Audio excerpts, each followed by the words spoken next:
It's a scat back kind of day here on PHNX Cardinals, your premier Arizona Cardinal podcast. Like and subscribe.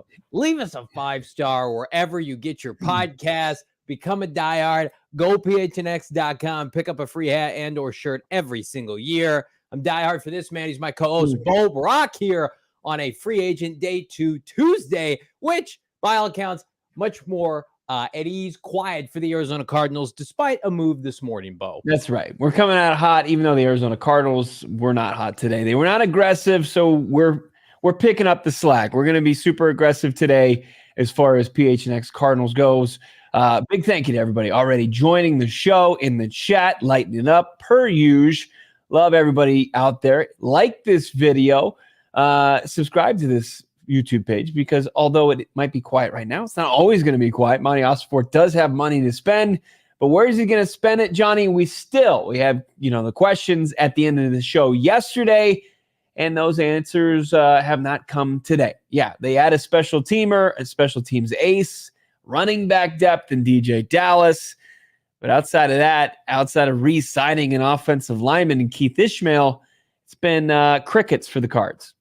Yeah, let's get to the signing. Deejay Dallas comes over from Seattle.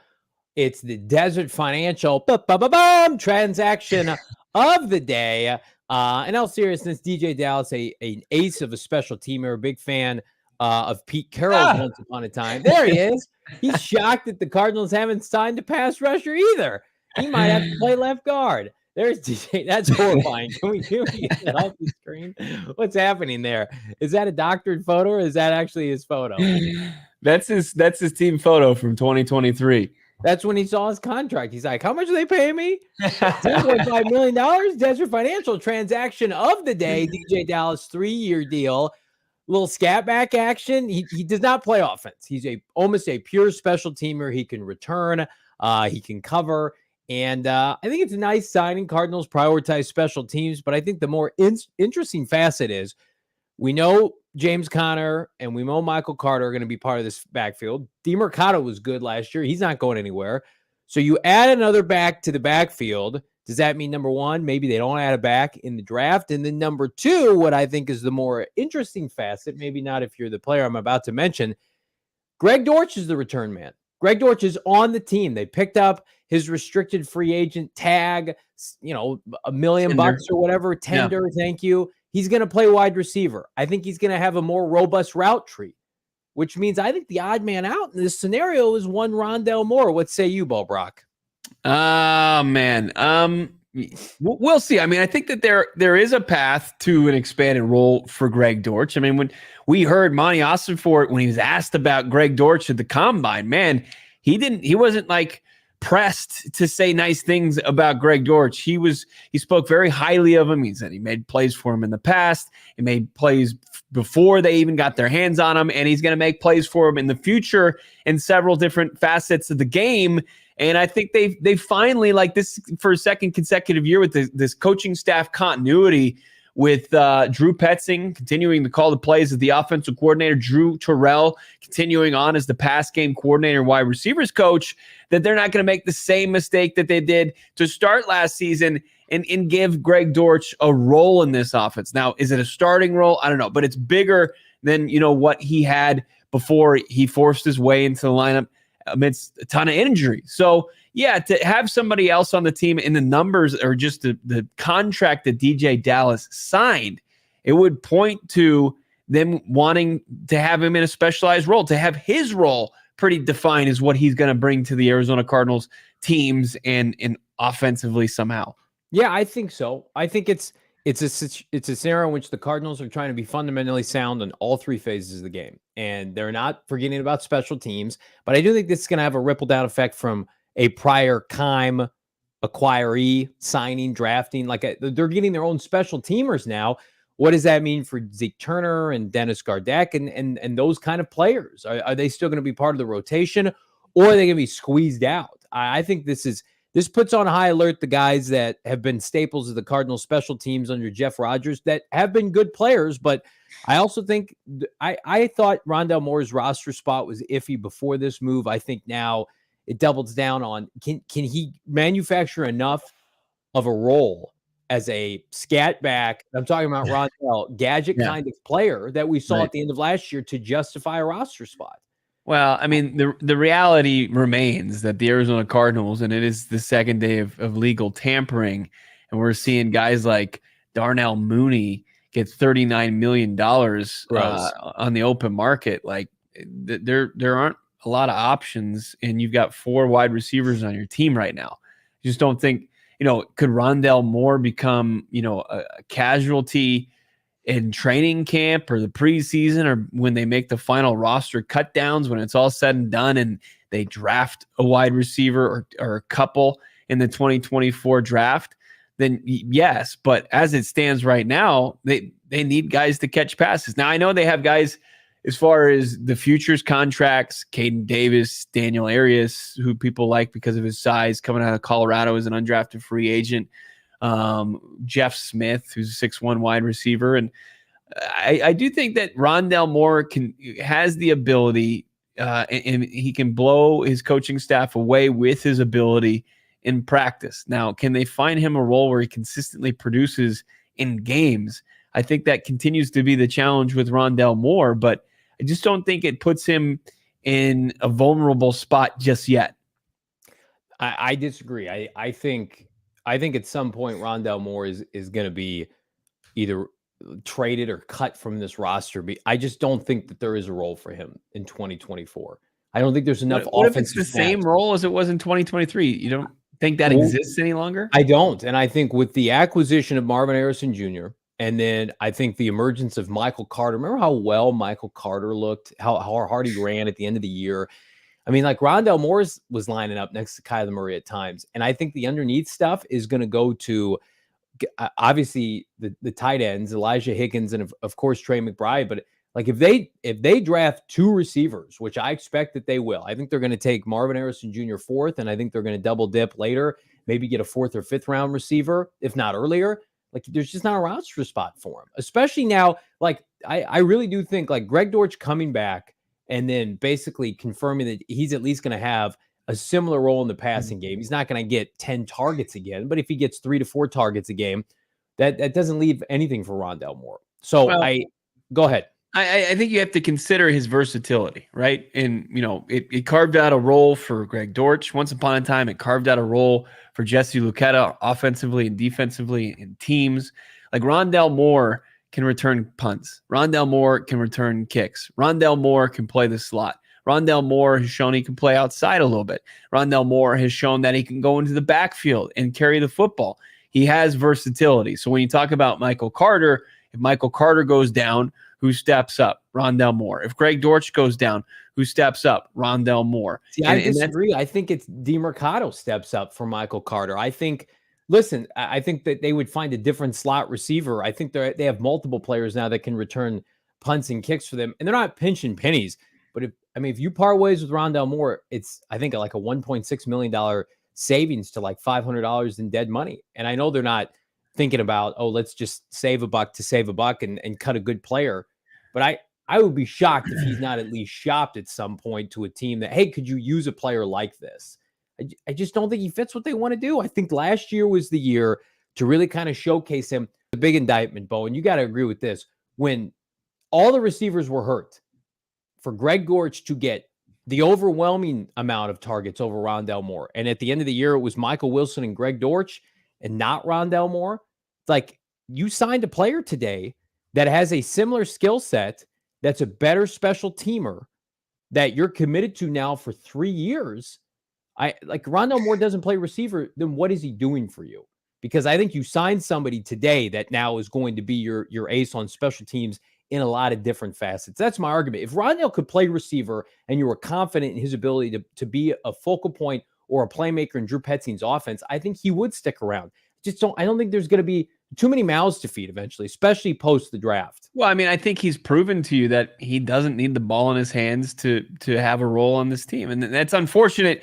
It's unfortunate coming from where you and I are, where we were there and we were watching the Purdue highlights when they selected him in the second round. The reality is that's not how Monti Ossenfort, Jonathan Gannon, and his coaching staff view him. They view him as a versatile guy. And sure, he's a jack of all trades, master of none. But I think right now they see him as having roles, plural on this team. And until they find, surefire, definitive upgrades over on them, I think he's got the spot. But it is undeniable, the money that they gave Deejay Dallas. Let's see Deejay Dallas's profile pic when we talk about the financials here on it. As he jumps up here. Oh my God, what was it, Johnny? What were those? Well, here's his. He got 3 years, $8.5 million total. But listen to this cap hit. I want to read a cap hit to you, and then I want you to think if this has any, if this is a factor. Right. Here, Deejay Dallas is going to be paid by the Cardinals this year a cap hit of $2,083,000. Rondale Moore's cap hit $2,003,000. So almost identical cap hits this year. Is that an accident? Or are they very similar players in what they do, Bo Brock? Their cap hits are almost identical for the player that can do a very similar set of skills. Plus, I don't know. I think the receiver market is dry for top end guys, but I think you could get a 7th round pick for Rondale Moore. You could do a player for player deal, and you can include him in. Talking about Deontay Johnson just went in a deal for a 7th round pick for a player that they like. In Dante Johnson. So I think we're going to be waiting a while. It's not something that they put on the top of their priority list. And I'm not sitting here. I would never say I want X player to lose their job and I want this player to be released. I just saw it with my eyes last year. They could not have been more desperate for receiver help at the end of the year. And they turned to everybody but him. And now they've got Michael Carter and they've got Deejay Dallas. What's his role? Somebody tell me what his role is. You're going to be waiting for a while because like I said, he's got multiple uses on this team. Let's get Deejay Dallas off the screen here. Let's not do that. As he stole some of our souls. We all belong to Deejay Dallas now after peering into those Mike Singletary eyes on the screen. But yeah, I mean, it's odd to see the financials on that. Another 3-year deal, another guy who's 25, going to be 26. And he joins. It's their 5th outside the organization addition during this tampering period. And then we start to look at, where they haven't filled and still, as you put it out on Twitter today, and I agree, this guard market now, it's gross. It is gross. I'm trying to find guys who are available. There's Dalton Risner who sees all this funny money. He sees, the Carolina Panthers spend $158 million in total on 2 guards. And he's a guy that's 28 that can't seem to get a shot. And he's pleading his case on Twitter. Elijah Wilkinson is out there to re-sign, who wasn't the worst down the stretch, came back, actually played decent. That's a nice endorsement. Hey, he wasn't the worst. Right. Well, I mean, we talk about this market and it's a little poo-poo. What about Zeitler? Zeitler, but he's 32 years old. I mean, I guess I think that's the thing. You got to go find, and you're going to have to, spend money on a guy that's old. And I don't think that's what they want to do in year 2 of rebuild. You got, is it Sadiq Charles, who was with Washington? He's 25. I think he's a converted guy from out, playing tackle, could jump inside. It's bad. It's just bad. I think the market caught them by surprise. I don't know that, but it caught us by the surprise, how gross it got. Real gross. It was clarified to me, it was emphasized to me a month ago by someone close to the situation. They believe their offensive line needs huge upgrades on the left side. They have to address it. They had a sense of urgency. So it's like why I put it in the article, go PHNX.com. Like, they're going to sign a guard. They're going to pay that guard a lot of money because we know they're going to get a tackle. It just makes sense because they didn't want to tackle play next to John. Like, I see people throwing John Gaines' name out there. Respectfully, John Gaines has not played an NFL snap. Right. It's irresponsible of the Cardinals if that's their plan to say John Gaines is the guy this year. Let him come to camp and compete. Hell yeah, like everybody else. But to anoint or to feel like that's your guy, here's who's starting right now on the left side. Tristan Colon, who is a backup, and Kelvin Beachum, who is a backup, who's probably a year or two away, respectfully to Kelvin, from retiring. It's not good enough, especially on the left side, Kyler Murray's blind side. So, these deals can be gross, but I get them. Like Colin Cowherd had a good point yesterday. It's like the further you are off of the football, away from the football in 2024 and away from what the quarterback does, the less you're getting paid, a la safety and off-ball linebacker. Right. But if you have a direct correlation to what happens positively or negatively with the quarterback, like an offensive lineman, you're getting paid more. Like the Robert Hunt deal is insane, but I get it if you're Carolina because they know they're a bad organization. They are bad. They're real bad. But here's what I'll say. What they did yesterday was egregious. But they're trying to prop up. You don't want to be there. But hang on. But they're trying to prop up something that everything's invested in. Everybody will get fired if Bryce Young doesn't work. Yeah. So that's why they did that. They overspent. And they're trying to do what the Jags did with Christian Kirk once upon a time. And we do feel like the market will correct itself. But right now, the Cardinals are taking the brunt of it because they can afford a guard, but they're not willing to go where it takes to sign a big name guard. There's no Will Hernandez deal, by the way, that's out there like there was last year. No. There's no hometown gift discount, right? Will Hernandez is watching this and he's like, yeah, damn, I can't wait to hit free agency. You might have a stomach bug in training camp. Well, DJ Humphries once upon a time. The rum times. I need a new deal, Stevie Keim. Give me a new contract. Let me sit out. Oh, the Marcus Golden. I dropped a weight on my toe. I'm out. Give me a new deal. Oops, kettlebell right on the tippy toe. That's tough. He looks like Money, DJ Dallas. Yeah, money, please. It's times are tough. I mean, it seems like there's no left guard for this team. I mean, I think Elijah Wilkinson, stop it. Come on. What Elijah Wilkinson, a day 2 or 3 pick, and John Gaines. But I agree with you. Like not good enough. I know, but the alternative was spending an unbelievable amount of money, spending like tackle money on a guard. But you know what? You're not paying any tackles, though. That's why I don't have an issue with it. Your rookie's not making any money this year. J.C. Latham, Mims, Kingsley, whomever that is, Tyler Guyton is making no money. Paris Johnson Jr. making no money. Yelda Froholt, Will Hernandez Jr. making minimal money for veterans that I think are overproducing their contract. You could have afforded to splurge on a guard, and they chose not to. And again, that's fine because I thought they overachieved as an offensive line. But the mixed messaging of we got to fix this, it's not good enough. Well, right now your actions speak to we'll probably just have to make it work in the meantime. That there were players to be had, and there's still 1 or 2 guys like Dalton Reisner's out there on Twitter like begging for a job. And poor guy, you could tell like the Cardinals haven't reached out. That's a red flag to me. It is a huge red flag. Our GM Saul Bookman texted me. He's like, "We getting Dalton Reisner?" I'm like, "No, I think he's trying to convince somebody to sign him." Right. But those are times. I mean, he was available until the first week of last season, or even beyond, and he was decent with the Broncos.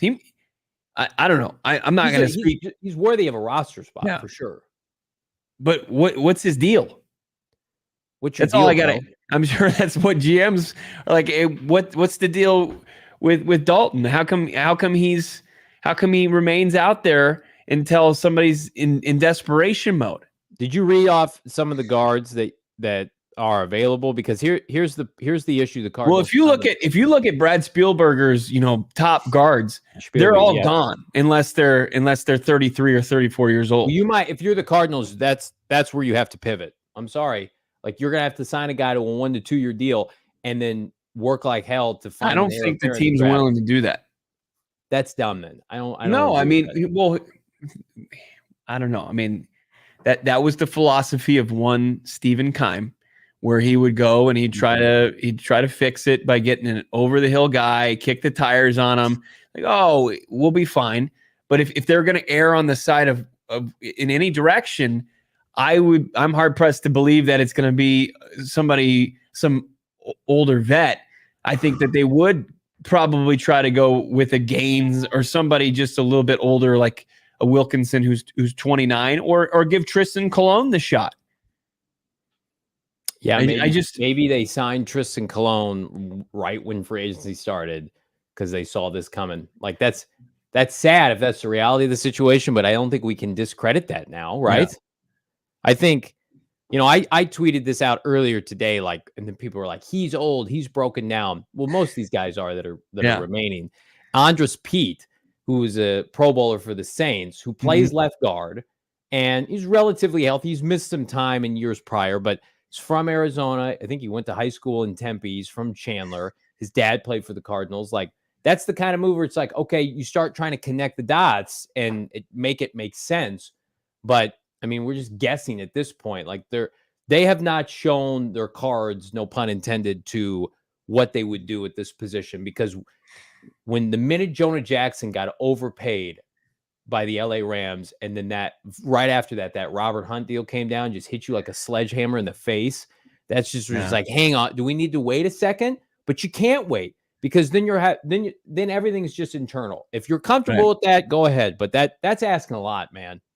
Yeah, it was unbelievable how that position took off. You're like Ezra Cleveland, Kevin Dotson, and you just saw it. I'm like, oh my god! And then you were DJ Dallas eyes, and you're like, holy crap, $100 million for Robert Hunt. It's like, okay, good for Bryce Young.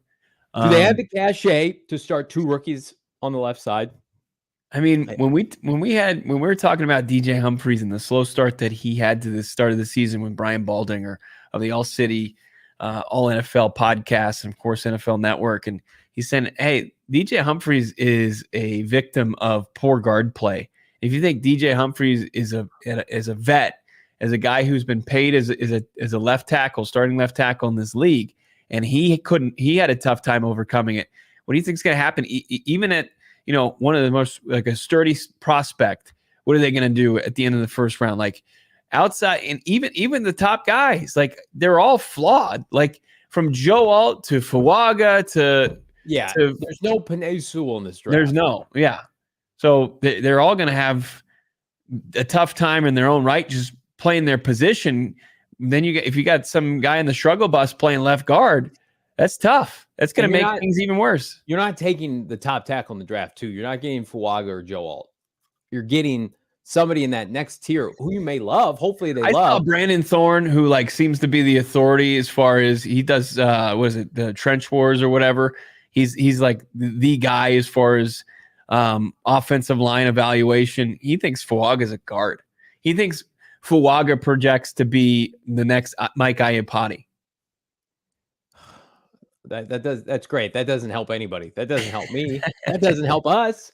Arizona Animal, that Alabama tackle JC Latham, like that. Yeah. JC Latham, Kingsley from BYU, Mims from Georgia, Tyler Guyton, maybe Alu Fashanu if he were to fall and you could trade up for him. But again, like, none of those guys can block Nick Bosa without help. Like, you need help. Paris Johnson Jr. needed help. Like, there's a chance that the tackle that they draft isn't anywhere close to as polished as what Paris was last year. Right. And he had the benefit of Will Hernandez, who was an Ironman playing next to him. Like, I like John Gaines as a developmental guy. I don't want any part of What John do they like Gaines. the most about Gaines? His versatility. That? Right. His ability. They might ask if he could play center, maybe. Yeah. I mean, he was the backup center for the bulk of camp, and then he was playing a lot at guard too. And Gannon said that they felt like they had a role for him. They were going to lean into his versatility. I don't know why they would change, especially after he hasn't played a regular season snap. Like, it's borderline irresponsible for them to ever suggest that he's the guy coming into camp. And I don't think they're doing that, by the way. People on Twitter are saying that just give it to Gaines. He's not played an NFL snap. He missed all of last year. He had a red shirt year. So now you're you're just speaking in generalities. You're just guessing. There's just a lot of guessing going on, and it's a guessing game. But we were told, like, Paris, they don't want to move him from right tackle to left tackle, and they had a sense of urgency to get better on the left side. Like, they wanted to get better, Bo, from Humphreys and Wilkinson. Like they're worse today than they were last year. Yeah. And they wanted to improve on where they were last year. So and here's another issue. It's like teams don't trade starting linemen. They just don't. Like, the Cardinals aren't going to go out and be able to flip a third for a stud left guard. Like, I don't think that's happening. So again, like, I would have assumed by now they would have had somebody. I thought they were going to get somebody yesterday, because it's just like, go, go, go, go, go. You can't afford to sit on your hands. Like, we're going to talk about this edge rusher market. And while it's dried up a little bit, there are options to be had. I think there will be. This guard market, man, it just slap you in the face here as we get to the tail end of this week, and you're staring at OTAs and minicamp coming up. It's like, we got to get on this, because we cannot put the pressure on a rookie left tackle to be on an island with Dirt McGirt at left guard. Or even, one of the top guard prospects in this draft. I mean, that is talk about risk. You're putting a $230.5 million quarterback in harm's way by just putting out a truly raw left side of the offensive line. Yeah. Let's get some of these super chats. 451 here, watching this fine program on a Football Tuesday. Like this video. Chaz, $1.99, Keim signed expired products, Monti manufacturers. Yeah, I don't think our frustration with what's happening at guard undercuts what Monti and company did yesterday. I think, again, like, I like the moves, fills out the meat of this roster. I think this is a borderline playoff team. I think those moves, justify that. And these are guys still you hope to develop, Bo, on 3-year contracts that may get better under Ossenfort and Gannon and Nick Rollis and Drew Petzing. Yeah. You know who, like, Dave Ramsey is? I do, yes. Dave Ramsey, yeah, you're an adult, and you try to. I mean, Damon Dog walked into work today and said, "I think I got to get my finances in order. I finally have to take that step as a human being." Dave Ramsey is like a financial consultant, right? Celebrity financial guy. That's Monti Ossenfort. Like, he's got his pillars that he works off of, and whether or not he's going to spend money on certain positions, and then there's certain positions he's going to draft and develop, or like complete just different guy and general manager than Steve Keim, who's more like, I don't know, like Guy Fieri, where like consequences might have you crapping your pants if he sends you to the wrong restaurant. Like, but he's sometimes a fun guy to be around, and he makes a splash every once in a while. But like, Monti Ossenfort's trying to set you up for consistent financial success. And that's, going out and trying to keep up with the Joneses in this guard market. I just don't know if he's ever going to be somebody that's going to take that leap. When it comes to supporting, though, your franchise quarterback and how vital a quality offensive line is to what Drew Petzing wants to do, especially how they run the football. I mean, can't cut corners, not with big man. Jalen Blair, $5 super chat. And I know we touched on this, given that the Cardinals have missed out on a good vet left guard, does this change their stance on leaving Paris at right tackle? Don't want to complete rookie left side. I agree with that. I don't know if it changes it. I guess we'll find out. People will call me a liar if he's lined up at left tackle here as they kick off minicamp. But we were told like 6 weeks ago they want to keep him on the right side. The plan is let's get a left tackle, preferably in the draft. So I don't know if I still think they're going to sign a left guard. I still think that they go through, I know John Gambadaro keeps saying Elijah Wilkins is coming back. Like, let's wait and see. If that was going to be done, I think it would be done by now. Like, no one's rushing out to sign a below tier guard that missed time last year. I think that's a move that the Cardinals feel like, yeah, we have in our back pocket if we need it. Maybe we bring him back for depth, but don't be afraid to shoot your shot on some of these remaining left guards in free agency. Yeah, we got a super sticker from our guy. Is that Johan? Yeah. Johan Dotson. Johnny calling Johan Dotson Johan back in the day. Soft game. Yeah, our favorite Swiss wide receiver. Thank you for the $1.99 super sticker. And And then staying on here with this Ben the Cardinals fan with it. Quick. So much good stuff going on here. Quick Photoshop. Ben the Cardinals fan, thank you for the $2 super chat. I'm happy we're bringing good pieces in for 3 years. Absolutely. As Johnny pointed out on Twitter, what was it 16 or 18 players that they had under contract going into 2025? 18 and only so 3 now, of them had long-term deals. With 5, and if you include a 2-year deal from your punter, and you've got 6 players that you've signed within the last 48 hours or agreed to sign. You add that on top of the 18, and so what's that get you? 24, and say you at least keep 10 of your draft picks beyond the 2024 season. You're sitting there with 34 players of a potential 53. So this is a 7 or 8 win team right now, in my opinion, with a ceiling to get to 9 to 10 wins if they ace the rest of the offseason. That's been my stance. B Money $4.99. Money boys. So excited to see the growth in viewership and likes for this podcast. So thank you so much, B Money. Hands down, the best offseason coverage of the Arizona Cardinals. We appreciate that. We are doing our best here, and teams helping us out with days like yesterday. But yeah, you guys keep helping us out. Like this video, subscribe to PHNX Sports here on YouTube, but we appreciate that exponentially.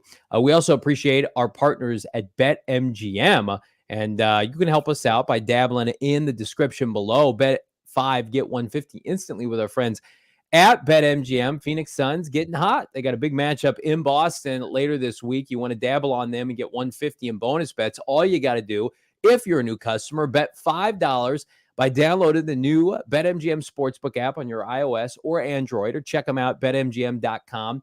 Deposit at least a 5 spot in your newly created account and place a wager. Again, I like the Suns tomorrow to get the upset win on the road in Boston. But again, if they lose, you still get one. I like it. I like Does anybody beat Boston in Boston? I think they're going to do it. Be a little faith. Place a wager in the amount of at least $5 on any standard odds price. Once you've placed your bet, you're going to get those 150 in bonus bets, regardless of the outcome of your wager. So you don't have to wait for the game to get over. Place the bet right now. You get 150 in bonus bets, plus hopefully the winnings of the Phoenix Suns or whatever game you choose to dabble on. Make sure you dabble with our friends at BetMGM. Tell them PHNX Cardinals sent you. Check out the show notes for full details. Now listen to my boy Damon Dog talk about it in the disclaimer. Problem, call 1-800-GAMBLER. Available in the U.S. Call 877-8-HOPE-NY or text HOPE-NY 467-369 New York. Call 1-800-327-5050 Massachusetts. 21 plus only. Please gamble responsibly. Call 1-800-NEXT-UP Arizona. 1-800-BETS-OFF Iowa. 1-800-270-7117. For confidential help, Michigan. 1-800-981-0023 Puerto Rico. Subject to eligibility requirements. Rewards are non-withdrawable bonus bets that expire in 7 days. In partnership with Kansas Crossing Casino and Hotel. See BetMGM.com for terms. U.S. promotional offers not available in D.C., Mississippi, New York, Nevada, Ontario, or Puerto Rico. Damon Dog, it feels like he's finding his love for the game again after running PHNX bets for so long. Are you there yet, Damon?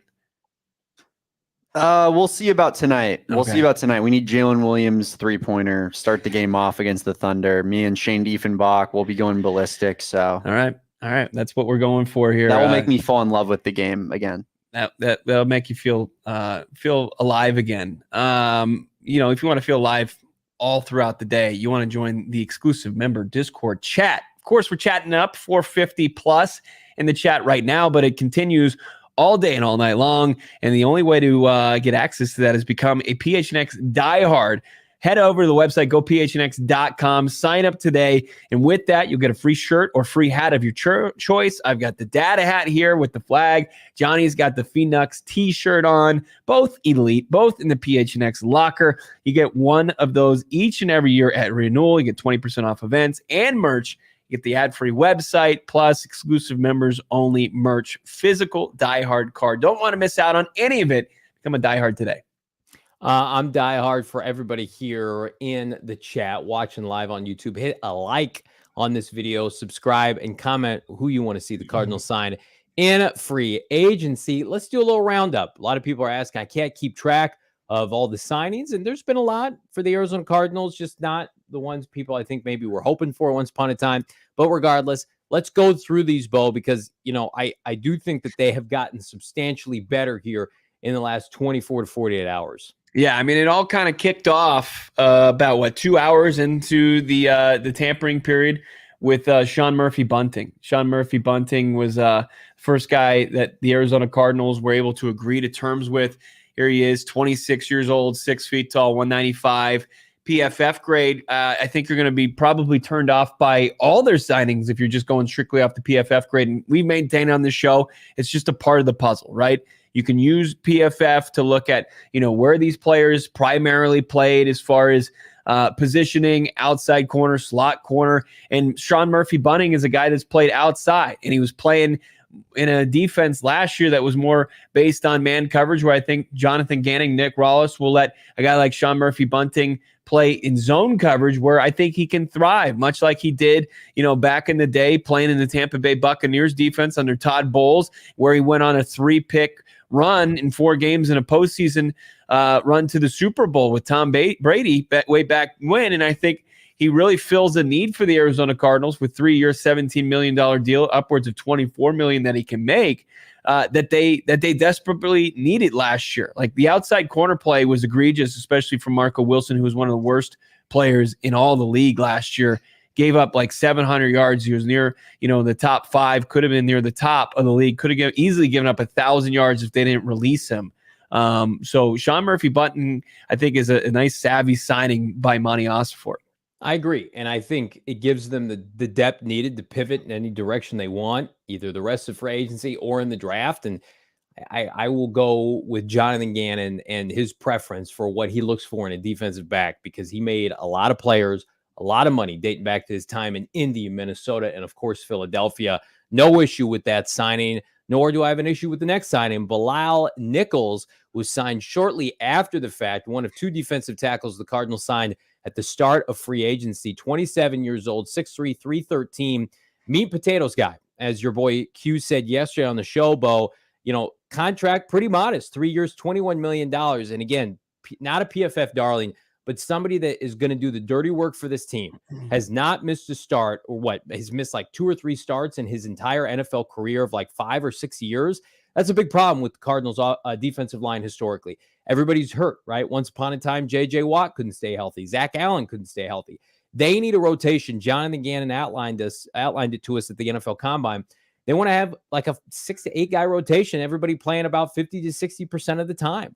And so Bilal Nichols is never going to be somebody that jumps off the stat sheet. But if the Cardinals get a win on any given Sunday, you can look back and say, hey, how many rushing yards did they give up? How many total yards? How many points? And they can directly attribute it to the rotation that is anchored by players like this, right? Of course, you want an Aaron Donald, a Fletcher Cox, right? And you get those and develop those through the draft. But they didn't even have anybody the caliber of a Bilal Nichols. And so that's why, to me, it makes sense. You get somebody who's still in the peak of their powers, somebody who's still under 30 years old, hopefully maybe has their best football in front of them. It's never going to come off flashy with the box score. But again, that's more than what this defense is. It's not about individuals. It's about a collective unit. And I'm all for Monti Ossenfort go out and saying, like, Nick Rawlis, Jonathan Gannon, what do you need to cook on Sundays? You need players like this.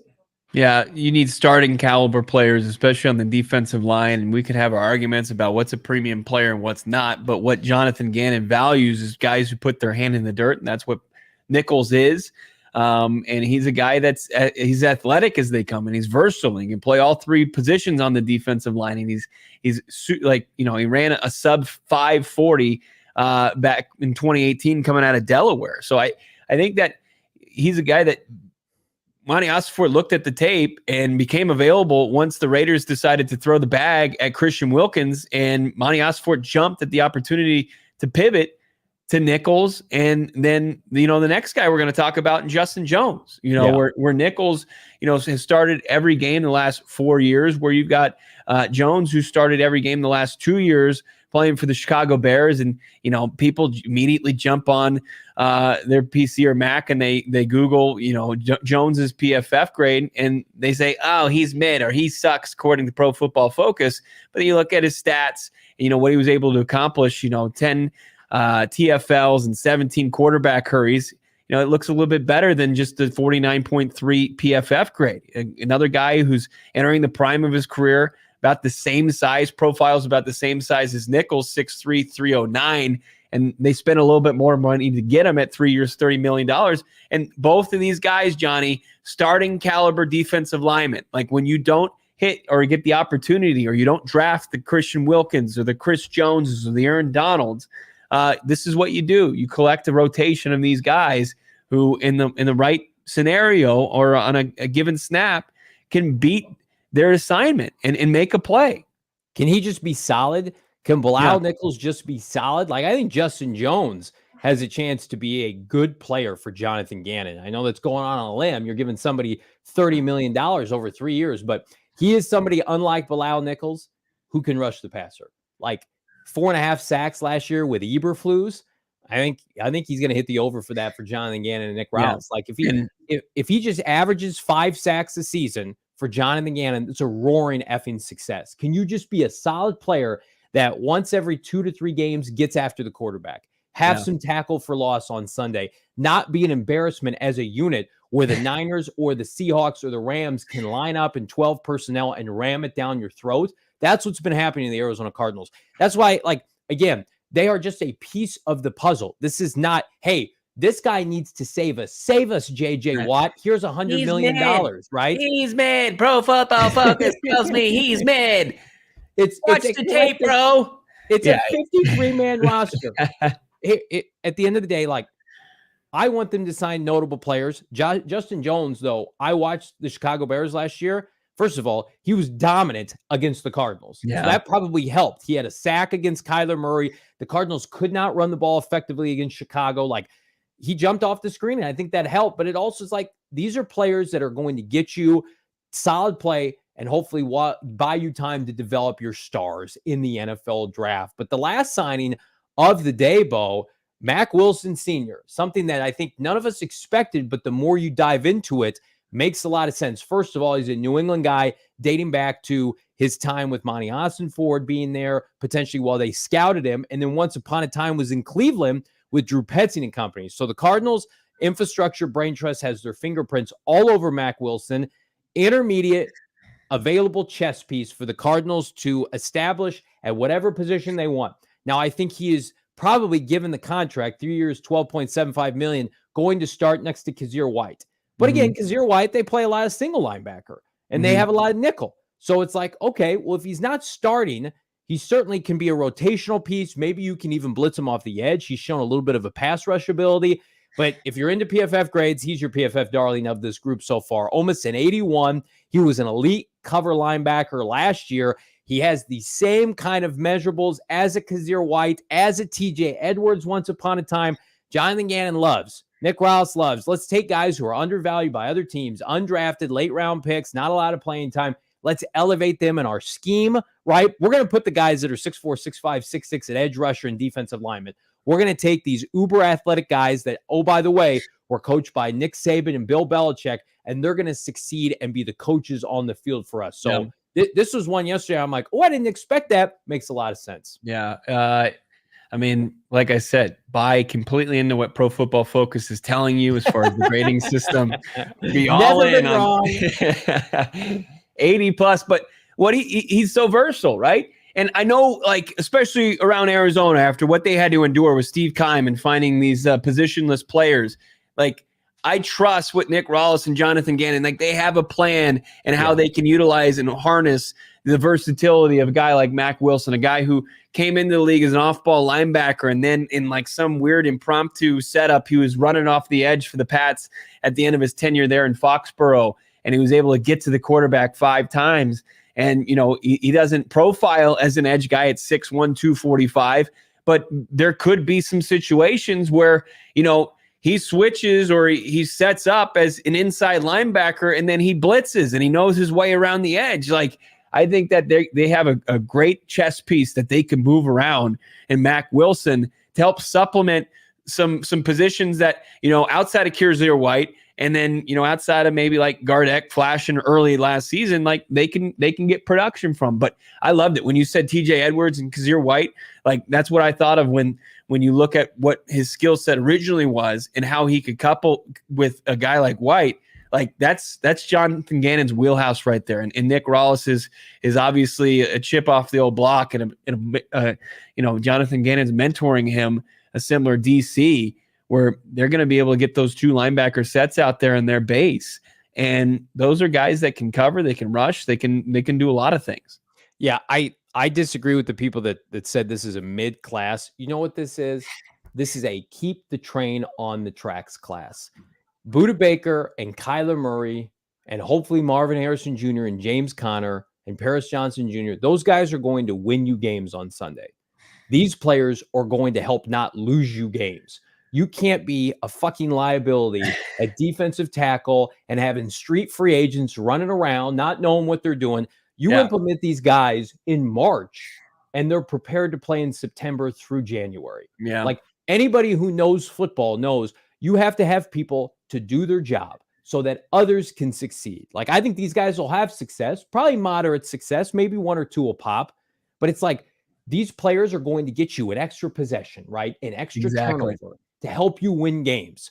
It's not, hey, let's put together a YouTube package of like 100 highlights. It's not the NFL. It's a huge 53-man roster. And guess what? The Cardinals had no players signed up until yesterday. They had to make these moves. That's why I always kind of scoffed at, oh, they're not going to do anything. They're not going to spend any money. There's a report now. Bidwell's cheap. There's a report locally here, and I'm not going to say who it's from, that basically is saying like that Michael Bidwell has put a mandate on Monti Ossenfort to not spend money. Like that's not true at all. I reached out to somebody before the show. It's not happening at all. Like the Cardinals, Monti Ossenfort isn't. Is it Mike Florio? No. It might. Somebody in the chat can tell you who it is. And I like this person a lot, but it's just like Monti Ossenfort is in complete control of football operations. Nobody is telling him what to do. Every time we talk to Jonathan Gannon or people close to the situation, they love Michael Bidwell. And again, that's not me carrying water for people. I'm just reciprocating and passing along messaging that this show gets. Yeah. Steve Keim was able to spend till the credit card was maxed out. So why would you think Monti Ossenfort isn't allowed to build his team?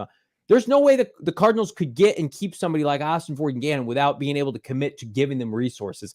These players have their fingerprints all over them. So just because it's not the players that necessarily are getting all the run on ESPN or the players that necessarily we were hoping that they'd sign, a la Danielle Hunter, doesn't mean that they're not being allowed to spend. And speaking of spending, here is a recap of the free agent arrivals that they've had. Brack, to put a ball on it, including our guy, Deejay Dallas, 3 years, $8.25 million.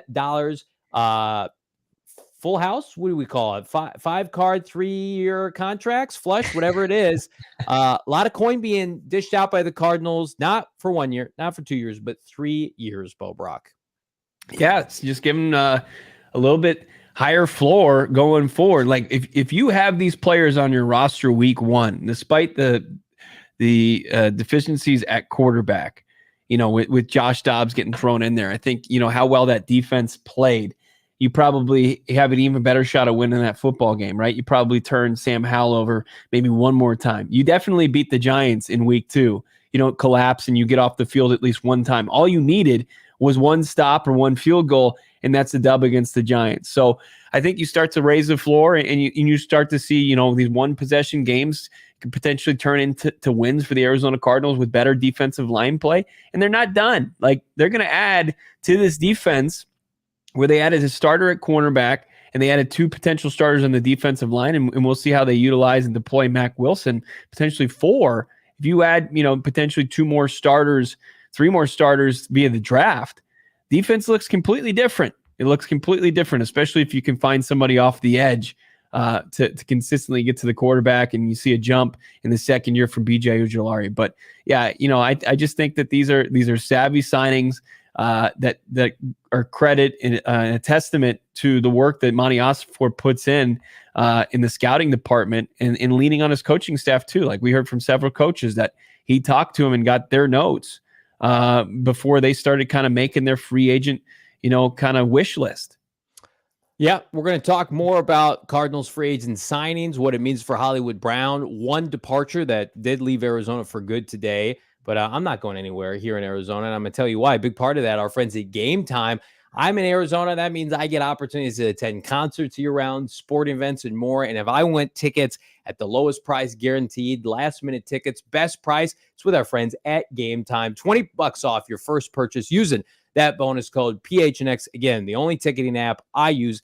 I just scored some spring training tickets off Game Time, cheaper than anywhere else. I cross-reference about 2 or 3 other sites just to be certain, not even close. Download the Game Time app today, create an account, use The bonus code PHNX for $20 off your first purchase. And again, it's not just tickets, it's parking passes, it's whatever you want, flash deals. They do bundle packages, but you got to get the app to be able to see everything they've got. You'll get notifications, pick your favorite teams, your favorite concerts, your favorite venues.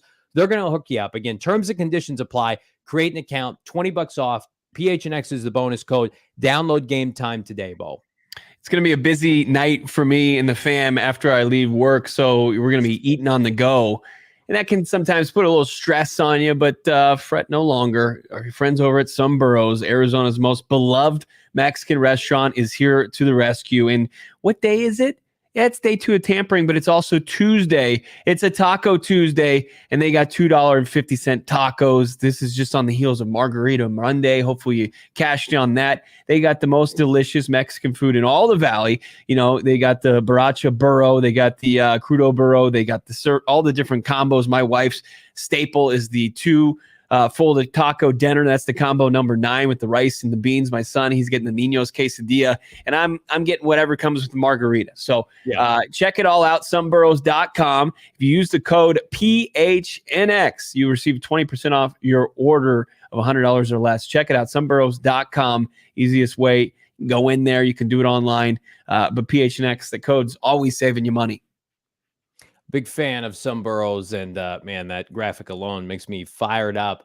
I'm fired up about the Cardinals re-signings here. This is what we've got going on so far. Of course, highlighted by friend of the program, part of the program, the Greg Dortch himself, the Greg Dortch podcast, qualifying offer. He's back, hopefully beyond this year, but he does have a 1-year deal worth roughly $1.5 million. So he's back, as is LJ Collier. Again, vet minimum. Chris Barnes, I expect that to be close to the vet minimum.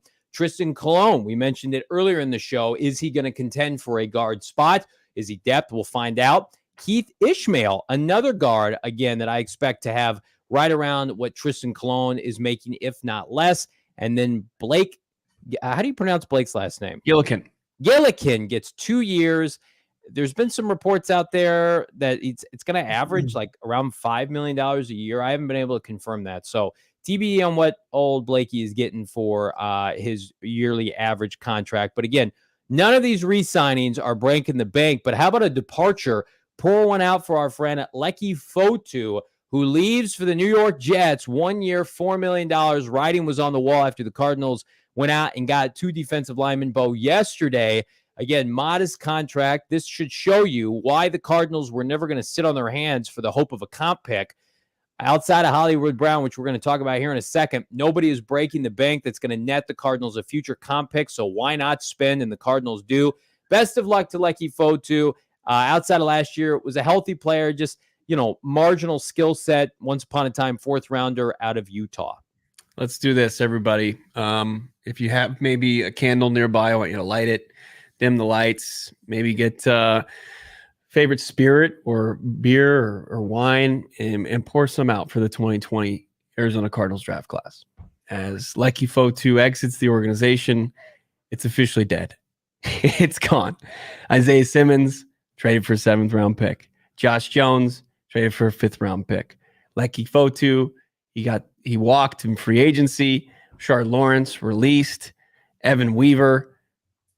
I interviewed him once. I don't know what happened to him after that. Pac-12 Defensive Player of the Year. Nearly 200 tackles from Cal. He was a dog in college. He was. They got the Spokane, ACC Washington. Defensive Player of the Year and the Pac-12 Defensive Player of the Year in the same draft. And this is what happened. Yeah. That's what you got from both those guys. Thanks a lot, guys. Appreciate it. Benjamin. Farewell. One of the worst draft classes of all time. One of the worst. That was a pandemic year where he's just like, just throwing stuff at the dartboard. Tristan Wirfs, no thanks. See Lamb, we don't need you.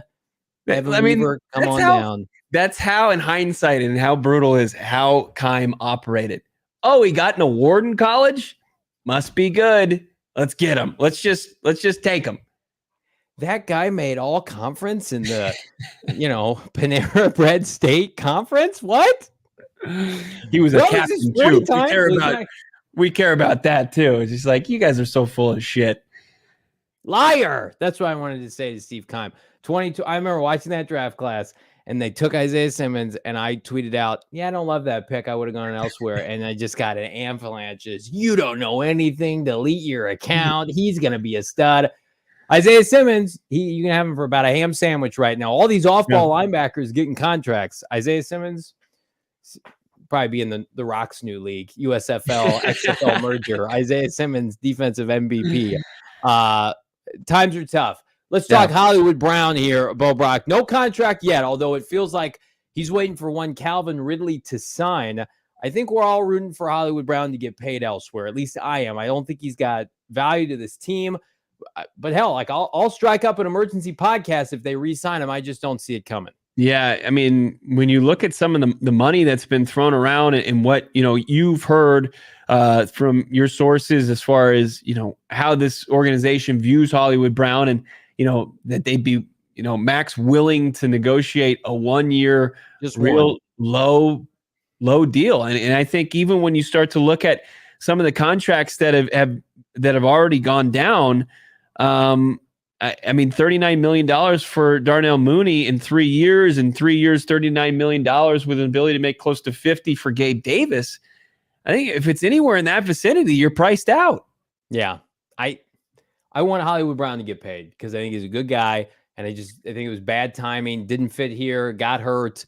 He was a good player in Baltimore, but when the Baltimore Ravens want to trade you a player for assets, you should probably say no thanks, because those people know what they're doing over there. So I would be shocked if he came back on a 1-year deal. But again, maybe he says, I'm bought into what Ossenfort and Gannon are doing here, and that's a testament to the Cardinals. But Darryl Mooney getting $40 million, and I think Hollywood Brown's a better player than Darryl Mooney. I know Mooney's a slot receiver. Like, that's rough. You're telling me I feel like if you just go to Carolina's facility and just, hey, David Tepper, I play offense, I could help Bryce Young, you're going to get a fat contract. I should go over there and see if I can get paid. Scat back. Hello, get Mr. Tepper. I'll play for you. Just $2 million. Can I help out? I feel like I could be a check down for Bryce Young. Yeah, he's going to walk you in himself to the GM's office and say, hey, can you give this kid a contract? I heard he was close to a high school championship back in the day. He can help Dave Canales in this offense. Yeah, look, what's the most you're willing to spend on Hollywood Brown on a 1-year deal? $8 million? I would say like $6 million, maybe.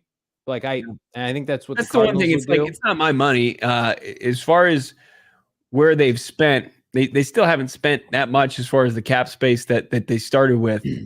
Yeah, I agree with $8 million is fine, because again, look at a lot of the cap hits. If you want at overthecap.com for the guys that they have signed, most of the cap hits, and we anticipated this on this show, are minimal this year and then get bigger the next 2 years, because the Cardinals have no financial commitments, like none, outside of Kyler Murray and, of course, Jalen Thompson once they cut DJ Humphries. So people are saying $2 million, $7 million, $8 million. I think, again, anything under 10 is fine, but what is his role going to be? He's not playing over Marvin, and he's not playing over Michael Wilson. Is he depth? He can't play special teams. It's the same thing we said about, we had a segment on Rondale Moore. Yeah. Like, what is I would take that money and go get a pass rusher, go get a left guard. The Cardinals have shown in 1 year under Ossenfort, they can draft and develop a receiver in Michael Wilson. Do it again with a generational prospect. I would hate to use resources, respectfully to Hollywood Brown, elsewhere, and then not partaking in this draft class, which is effing elite. The running back market is going off the chain right now. It's nuts. What is that telling you? People don't like this draft class for running backs. Like, we like some of the guys could have some nice depth pieces. It's not a great RB class. So the market is dictating that running backs, you will get paid, right? James Conner coming back at a nice big number this year. He's earned it. Same thing for the off-ball linebacker class is not good. It's part of the reason probably why the Cardinals signed Mack Wilson Sr. They're probably not going to take an off-ball linebacker. Thank God. You know what's a great draft for? Offensive tackles and receivers. So don't pay one in free agency when you don't have to. They have 6 picks in the top 3 rounds. They got 7 picks in the top 105. Yeah. They'll play rookies. Good luck, Hollywood. Hopefully they'll find an edge. So after all this is all said and done, and you look at it and where, like, I've noticed that even, and it's all sample size because Monti Ossenfort's only going into his second offseason as Cardinals GM. Like, he hasn't added a significant edge or tackle via free agency at all. It's come via the draft. He took Paris Johnson Jr. 1, and he took BJ Ojulari with his next draft pick that he traded down with the Titans for 41st overall. I mean, I think that because the price tag is so extreme for both those positions on the market, like that's where like they're truly going to be a draft and develop team is the edge in tackle and probably going forward. Hopefully they'll get. There's so many when you start to think about 4, 27, and 35, their first 3 picks, like where they're going to really kind of focus in on those positions, right? You would assume 4 is spoken for at the wide receiver position, and then 27 becomes, if you don't move up, it's still right in the range for a good tackle, and then 35, like we looking to see, is there Chop Robinson there? Like, is it an Isaac, a Latu? Like, who's in this edge class is available at 35? And if it's not an edge, maybe you do look interior offensive or defensive line. Let's get some of these super chats. Chaz, $1.99. Kime walked many linebackers to the combine toilet. He absolutely did. That's a staple for Steve Kime at the combine, just like me. I walk premium players to the toilet though, not off-ball linebackers. Thank you very much. Thank you, Chad, for the super chat. I like this. Mr. King, $4.99. Everything's going to be okay, Johnny. Marvin Harrison Jr. is on the way. Nothing else matters. That's the theme of the offseason. It's like that. This is all icing, and the cake comes in the form of a generational wide receiver that is going to be gifted to your franchise 4th overall. Like, if there's a mock draft that doesn't have MHJ going to the Cardinals next April, don't take it seriously. Just don't, because it's what they're going to do. They're not trading down for pennies on the dollar so they can take Joe Alt or Fuaga or whomever. Marvin Harrison Jr. is going to be the pick at 4. Yeah. Drew White, $2 super chat. What about a DP to the Eagles for Sweat or Reddick? I think if you could figure it out with Howie Roseman, but that's the problem. I think if it's any other, if like Gannon had left, he didn't leave on bad terms through his fault. If it had been a normal transaction between the two parties, shit, man, that deal might already be done. But the people in Philadelphia are you got Josh Sweat saying goodbye to Philadelphia today on Instagram. Bring him to Arizona. Come on, figure it out. I saw some cracked out Philadelphia account saying like 27. Like, get out of here. How about 2 rounds, 3 rounds later, pal? Here's pick 105. Take it or leave it. Joel, $4.99. Seems like the plan is to take advantage and take average players and try to elevate them into solid players. Get Joel on the screen with that Johnny and his Monti cap. Yeah, here we go. Joel saying, here we go. There's me. Seems like the plan is to take average players, try to elevate them into solid players, Bo, and hope the draft picks work. Seems like a gamble. I'm not trying to be a prick. This is what good franchises do, is saying, we think you're talented. We're going to pay you decent money, and we're going to elevate you because we believe in our structure and our coaching. It's the opposite of what Cliff and Kime did, where, hey, we can't coach and develop. Let's overpay an old free agent. That's what the Cardinals used to do. Right. And now they're based on, we're going to scout the shit out of it.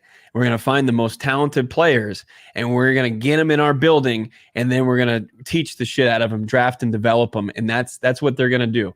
And I think it's the least.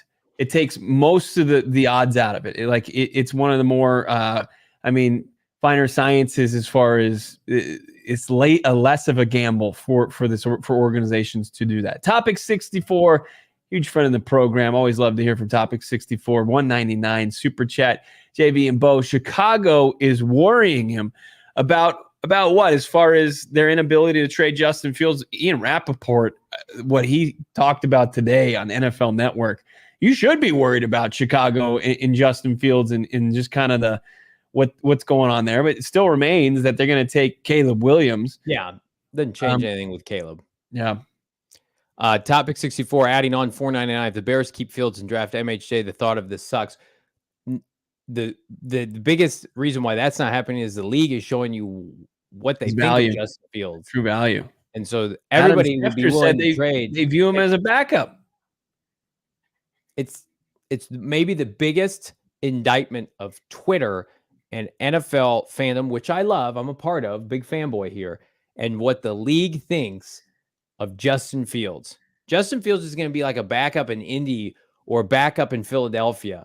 Like, they literally, the Vegas Raiders said, we would rather have Gardner Minshew than Justin Fields. Like, damn. So they're taking Caleb Williams, and they're just going to have to eat whatever they can for Justin Fields and move forward. I'm going to tell you what you should eat. Some of the great food at Gila River Resorts and Casinos. It's the home of the PHNX Cardinals draft party. Hello, get your draft tickets now. Not yesterday, not tomorrow, right now. And check out Gila River Resorts and Casinos. It is fantastic. Nobody does it better. They've got over 800 slot machines, 15 blackjack tables, live table games, and more. Not to mention Arizona's largest casino sportsbook. I'm telling you right now, it is going to be the biggest, the best draft party in the Valley, bar none. Myself, Brack, Damon Dog, the entire PHNX sports fandom will be there. Will you? You bet your ass you will be. 21 years and up. You got to go to Gila River Resorts. Dip your toe in first. If you think, okay, I'm going to go to the draft party, but I need an outing with my spouse, my significant other, do an overnight. They got the pool. It's pool season now. My kids were jumping in my pool. It was like 50 degrees outside. I would imagine theirs is heated. Grab a cocktail, head out to Gila River Resorts and Casinos. You will not want to miss it. Experience the all-new Santan Mountain. It's fantastic. I promise you, I've been to just about every Vegas casino there is. It's on par, if not better, Bo. Yeah, it's elite. It's it takes away any reason to go to Vegas any longer. It's right here, just max 20-minute drive from anywhere around the Valley. Closer if you're there to one of the great Gila River Resorts and Casinos.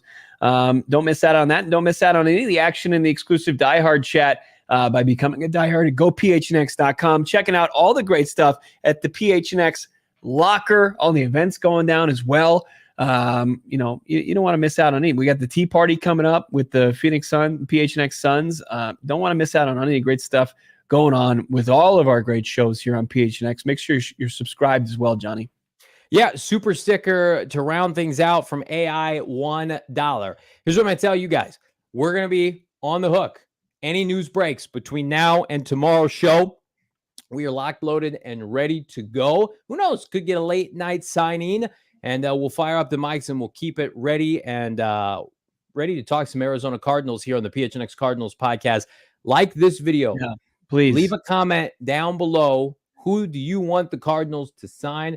We're going to be active on social media, on Twitter, as it relates to this team, what they're doing. It's quiet right now, maybe a little too quiet for one Monti Ossenfort, Bo. I put out 5 potential remaining edge targets for the Arizona Cardinals on my Twitter. I also had the GM Saul Bookman. He texted me, said, you either get this thing up to 250 likes or you and Johnny are in the chopping block.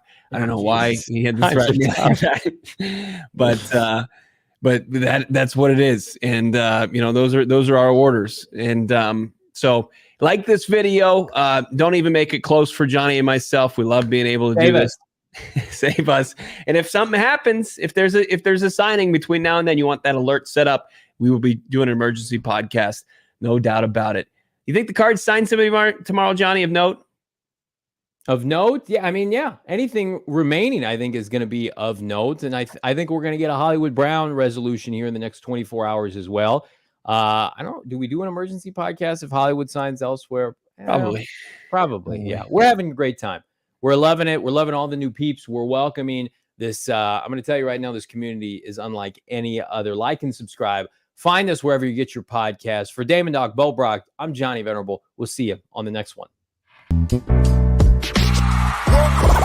all silly like the mayor.